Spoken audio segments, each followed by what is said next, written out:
Hello student, स्वागत है आपका क्लियर स्टडी पॉइंट क्लासेस में। मैं शिवम शर्मा। स्टूडेंट, जो आपकी नई शिक्षा नीति जारी की गई थी 2020 में, अब उसको क्या है, हरी झंडी दे दी गई, यानी उसको लागू कर दिया गया है। तो इस नई शिक्षा नीति के अंदर क्या क्या बातें कही गई हैं, किन किन बातों को लागू किया गया है, वो आज के इस वीडियो में आपसे डिस्कस करूँगा। कौन कौन सी चीज़ें जो है अभी करंट में ही लागू कर दी गई हैं, उन चीज़ों पे हम डिस्कस करेंगे।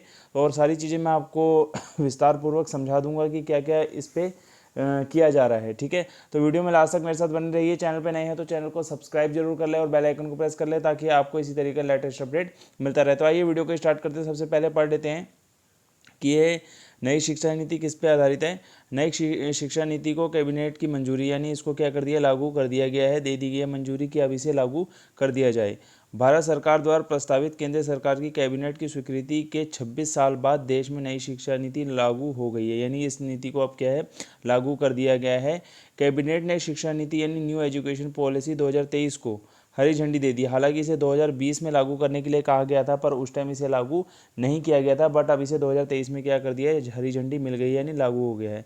34 साल बाद शिक्षा नीति में बदलाव किया गया, यानी 2020 में इसमें बदलाव किया गया था। उस टाइम 34 साल थे, अब 36 साल, यानी 2 साल और बढ़ चुके हैं, यानी 2023 में इसे क्या कर दिया गया है, लागू कर दिया गया है। ठीक है, नई शिक्षा नीति की उल्लेखनीय बातें सरल तरीके से इस पर, यानी इसको अगर आसानी तरीके से आप समझना चाहें तो जैसा कि नीचे आपको मैं बताया जा रहा है, उस चीज़ को आप देख सकते हैं। देखिए इसमें क्या है, आपका जो फॉर्मूला अपनाया गया है 5+3+3+4, ये फॉर्मूला आपका अपनाया गया। अब इसका मीनिंग क्या है वो मैं विस्तार पूर्वक आपको बताता हूँ। 5 ईयर फंडामेंटल, यानी शुरुआती के 5 साल जो होंगे, बच्चा नर्सरी में जब जाएगा तो 4 साल का बच्चा होना चाहिए। उसके बाद जब केजी में, यानी एलकेजी जिसे हम बोलते हैं, उसमें अगर जाएगा तो वो 5 साल का बच्चा होना चाहिए। ये इसका क्राइटेरिया रहेगा। इससे कम के बच्चे को नर्सरी और केजी में नहीं रखा जाएगा। इनका कहने का मतलब इतना तो बच्चा होना चाहिए। ठीक है, उसके बाद सीनियर केजी, वो आपका क्या होगा, जिसे यूकेजी बोला जाता है, वो आपका 6 साल का बच्चा होना चाहिए। स्टैंडर्ड फर्स्ट में जब बच्चा आएगा तो कम से कम 7 साल उसकी एज होनी चाहिए। स्टैंडर्ड अगर सेकंड की बात करें तो 8 ईयर का वो बच्चा, यानी 8 साल का बच्चा होना चाहिए। ठीक है, शुरू के 5 जो, यानी 5 जो प्लान है, 5 का मतलब ये है कि इस 5 क्लासेस में नर्सरी, केजी, यूकेजी और फर्स्ट एंड सेकंड में इस क्राइटेरिया के अंदर बच्चे को रखा जाएगा। ठीक है, नेक्स्ट 3 ईयर के प्लान की अगर हम बात करें तो स्टैंडर्ड थर्ड में जब बच्चा आएगा तो कम से कम उसकी उम्र 9 साल होनी चाहिए, और जो फोर्थ में आएगा उसकी 10th ईयर होनी चाहिए, और जो फिफ्थ में स्टैंडर्ड में बच्चा पढ़ रहा है उसकी एज कितनी, 11 ईयर होनी चाहिए, नहीं 11 साल का वो होना चाहिए। नेक्स्ट थर्ड ईयर का प्लान आप देखेंगे, जो नेक्स्ट थर्ड ईयर का मिडिल जिसे एज बोलते हैं बच्चों की, यानी जब बच्चा थोड़ा सा एडल्ट हो जाता है, 10+ में आ जाता है, तो 12 ईयर की एज में वो क्या हो जाएगा, 6 में होगा।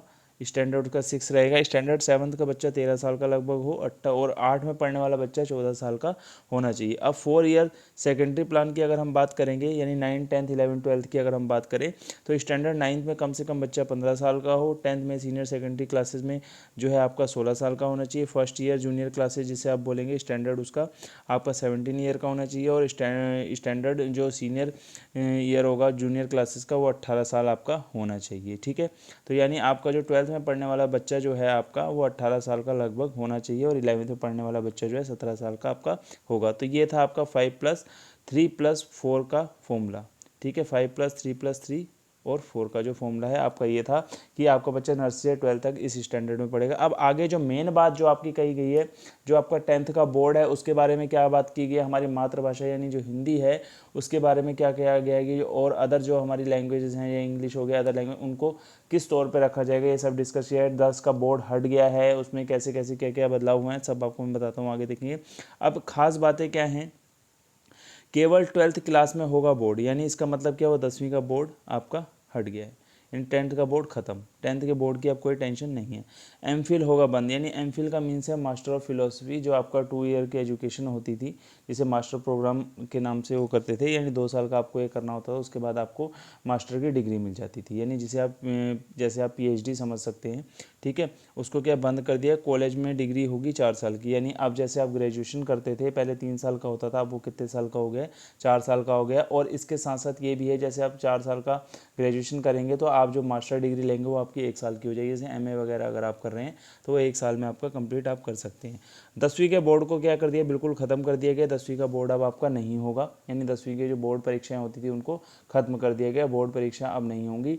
कोई बच्चा अब इसमें अगर बोर्ड परीक्षा देना चाहे, पहले अनिवार्य होता था, अब उस चीज़ को भी बिल्कुल ख़त्म कर दिया गया। यानी पहले बोर्ड की परीक्षा देना क्या था, अनिवार्य था, अब उसको खत्म कर दिया गया। अब 5वीं तक छात्रों को मातृभाषा यानी जो अपनी हिंदी लैंग्वेज है, जो इंडिया की मातृभाषा है, यानी जिसे राजभाषा का दर्जा दिया गया है, ठीक है, वो आपकी क्या है, हिंदी है। वो आप 5th क्लास तक आपकी मातृभाषा पढ़ाई जाएगी सभी बच्चों को। स्थानीय भाषा और राष्ट्रीय भाषा में ही पढ़ाई जाएगी, यानी जो 5th तक के बच्चे हैं वो अपनी मातृभाषा यानी हिंदी, स्थानीय भाषा जिस जगह पे वो रह रहे हैं उस भाषा को, और जो हमारी राष्ट्रभाषा है, ठीक है, वो भी आपको पढ़ाई जाएगी। ठीक है, आगे देखेंगे बाकी विषयों में चाहे वो अंग्रेजी ही क्यों ना हो, एक सब्जेक्ट के तौर पर पढ़ाया जाएगा, यानी उसको कोई ऐसा लैंग्वेज का दर्जा नहीं दिया जाएगा, उसको एक सब्जेक्ट के तौर पर ही पढ़ाया जाएगा। जैसे ऑप्शनल सब्जेक्ट हमारे होते हैं, अदर सब्जेक्ट जैसे मैथ, साइंस वगैरह ये हो गया, इसी उसमें पढ़ाया जाएगा बच्चे को। ठीक है, इस चीज़ को आप समझ रहे होंगे अच्छे से। आगे की अगर हम बात करें तो यहाँ पे देखेंगे आप, पहले 10वीं की बोर्ड परीक्षा देना क्या होता था, अनिवार्य होता था, जो अब बिल्कुल नहीं है। अगर आप 10th का बोर्ड नहीं देते तो उससे कोई फ़र्क